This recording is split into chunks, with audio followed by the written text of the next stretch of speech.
कानपुर में एक के बाद एक हत्या का सिलसिला लगातार जारी है, जहां रविवार रात करीब 2 बजे एक युवक की गला काटकर नृशंस हत्या कर दी गई। जानकारी मिलते ही police commissioner, DCP, ADCP, ACP सहित आला अधिकारी मौके पर पहुंचे और जांच में जुट गए और घटना में शामिल तीनों हत्या आरोपियों को गिरफ्तार कर लिया। पूरी घटना का खुलासा करते हुए डीसीपी सेंट्रल प्रमोद कुमार ने बताया कि कानपुर के थाना नवाबगंज क्षेत्र के अंतर्गत गंगा बैराज से 100 मीटर एक फार्म हाउस के बाहर एक युवक का नाम प्रतीक था।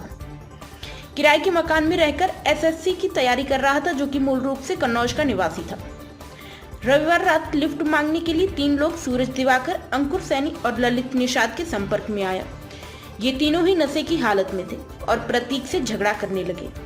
मामला इतना बढ़ गया कि तीनों ने प्रतीक से पहले मारपीट की, फिर गला रेतने के बाद सिर कुचलकर हत्या कर दी। घटना रविवार रात करीब 2 बजे की है। वहीं घटना के समय पर सिक्योरिटी गार्ड की सूचना पर पहुंची नवाबगंज थाना पुलिस ने भाग रहे एक आरोपी को पकड़ लिया, जबकि 2 अन्य युवक भाग गए थे, लेकिन पुलिस ने थोड़ी देर बाद दबिश देकर उन्हें भी अरेस्ट कर लिया। तीनों के खिलाफ हत्या की रिपोर्ट दर्ज की है। डीसीपी ने बताया कि तीनों आरोपियों की उम्र लगभग 21 वर्ष है। ये तीनों ही नवाबगंज थाना क्षेत्र के अंतर्गत निवासी रह रहे थे। उन्होंने बताया कि इस घटना का सफल अनावरण करने वाली पुलिस टीम को 20,000 रुपए का इनाम दिया जाएगा।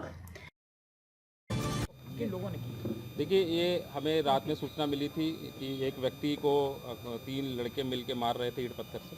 इस पे हमारी नाइट पुलिस जो तत्काल वहाँ पे पहुँची और वहाँ पे जो सूचनाकर्ता थे रामानंद, उन्होंने बताया था कि ईंट पत्थर से मार रहे हैं। तो नाइट की जो हमारी नाइट वाली टीम पहुँची, उन्होंने बड़ी हिम्मत के साथ एक व्यक्ति को तत्काल ही पकड़ लिया, जिसका नाम था सूरज दिवाकर, जो ई रिक्शा चालक था। उसकी मदद से 2 व्यक्तियों को और पकड़ा, अंकुर सैनी और ललित निषाद। इन तीनों ने रात में शराब के नशे में ई रिक्शा में जो मृतक है प्रदीप सिंह, उसके साथ लड़ाई झगड़ा किया और फिर बाद में उसको सुनसान जगह पर ला के उसकी हत्या कर दी थी। कितने लोग पकड़े गए, इसमें कारण? देखिए, 3 लोग जैसा मैंने बताया, सूरज दिवाकर, अंकुल सैनी, ललित निषाद।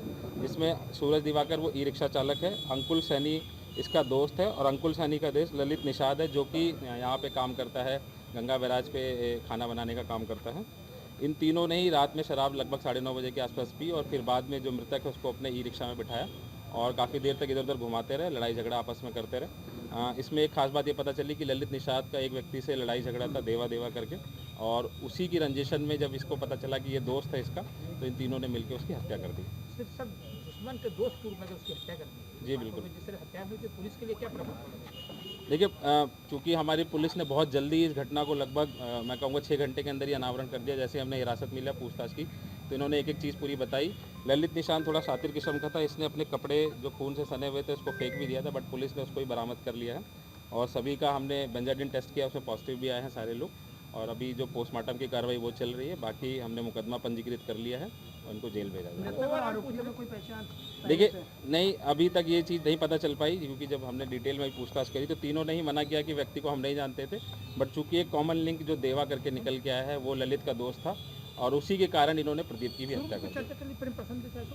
देखिए, चूंकि ये लड़का जो है रामानंद, लगभग 30 उम्र का है, ये इसकी भी शादीशुदा नहीं है और यहाँ पे एसएससी की तैयारी कर रहा था। हम लोग इस लिंक पे भी काम कर रहे हैं अभी, लेकिन अभी प्रथम दृष्टया इस चीज़ की पुष्टि नहीं कर। सर, एक कुछ जैसे भूल गए ये हत्या हुई थी और ये छोटी बातों में जिस तरह से हत्याएं हो रही हैं, तो क्या लगता है कि कानपुर में क्राइम का, हत्या का जिस तरह ग्राफ बढ़ा है, तो लगता नहीं पुलिस के लिए समस्या बन रही है? देखिए, आपस में लड़ाई झगड़ा चूँकि एक मुख्य कारण मुझे लगता है जो शराब और इसकी चीज़ें होती है, जो नाबालिग बच्चे होते हैं या उस कम एज के बच्चे होते हैं जो पढ़ाई लिखाई बहुत जल्दी छोड़ देते हैं और शराब के नशे में जाते हैं, वो तैश में आके इस तरीके के काम करते हैं, तो उस पर ध्यान देने की ज़रूरत है। मैं मीडिया के बंधुओं से भी आग्रह करूँगा कि जो लोग शराब पीते हैं या नाबालिग बच्चे जिनकी फैमिली में जो इस प्रकार के जो काम धंधे में लिप्त है, तो उनको भी समझाने की कोशिश करें। घटना स्थल पर कई दुकानें हैं जो मैगी पॉइंट के नाम से वहाँ पे रात में क्या काफ़ी भीड़ लगती है? देखिए, जो घटना मैंने बताया, चूँकि 2:30 से 3 बजे के आसपास के, तो उस समय दुकानें सारी लगभग बंद ही होती हैं, तो दुकानें काफ़ी सारी खुली हुई हैं।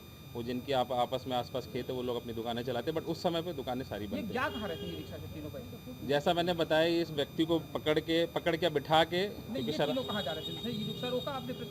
हाँ, ये 3 लोग आपस में जिन्होंने प्लान किया था कि शराब पियेंगे, शराब पीने के बाद घूमने का प्लान था, तो ये आपस में घूम रहे थे, तभी ये प्रदीप इसको मिला और इसको बताया कि हमें वहाँ छोड़ देना, फिर उसके बाद लड़ाई झगड़ा स्टार्ट हो गया। प्राइम संदेश न्यूज से संवाददाता मयंक सैनी की रिपोर्ट।